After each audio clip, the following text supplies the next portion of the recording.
তো এখন বাজে 5টা আর আমি এখন চলে যাচ্ছি পাশের গ্রামে মাল দিতে, এসে চা খাবো। ভাতটাও গোছানো হয়নি, মালটাকে দিয়েছি কারণ আকাশটা মেঘমেঘ করছে, যদি বাজে বৃষ্টি আসে তখন সমস্যা। চলো মালটা দিয়ে আসি।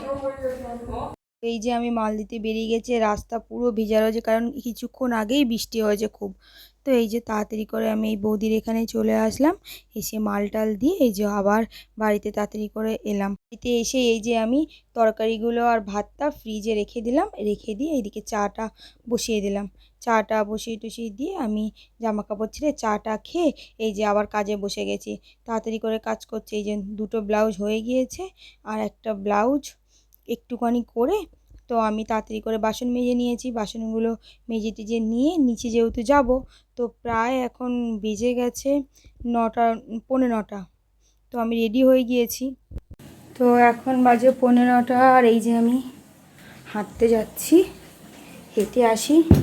আজকে অনেক কাজ করে ফেলেছি, না একটু হাঁটলে শরীরটা ভালো লাগবে না। যে সকাল থেকে উঠেছে, সেই যে বসে কাজ করছি, দুপুরে একটু যা ঘুমালাম। তো চলো হেঁটে আসি, তারপরে আবার কথা হবে। তো এখন বাজে 10টা 5 আর আমি হেঁটে বাড়ি চলে এসেছি। দিয়ে ভাতটা গরম করতে দিয়ে আমি জামা কাপড় ছেড়ে তরকারিটা গরম করে খেয়ে নিলাম। খেয়ে দিয়ে বাসন টাসন মেজে এই যে আমি কাজে বসে গেছি। তো তাড়াতাড়ি করে আমি এই ব্লাউজটা করে নিলাম। এই ব্লাউজটা করার পরে আমি আর একটা ব্লাউজ ধরলাম। তো এই ব্লাউজটা করতে করতে প্রায় আমার বেজে গিয়েছে আজকে 12টা 10 মতো। তো এই যে 12টা 10-এর সময় উঠে আমি ভিডিওটা এডিট করতে বসলাম। তো ভিডিওটা এডিট করতে করতে আমার বেজে গেছে প্রায় 1:45। তো এখন এই যে আমি ঘুমিয়ে পড়বো। তো সবাই ভালো থাকবেন, সুস্থ থাকবেন, শুভরাত্রি। আর ভিডিওটা কেমন হয়েছে কমেন্টে জানাতে ভুলবেন না, আর ভালো লাগলে একটা লাইক করে দেবেন। ততক্ষণের জন্য সবাই সুস্থ থাকবেন, ভালো থাকবেন। ধন্যবাদ ভিডিওটি সম্পূর্ণ দেখার জন্য।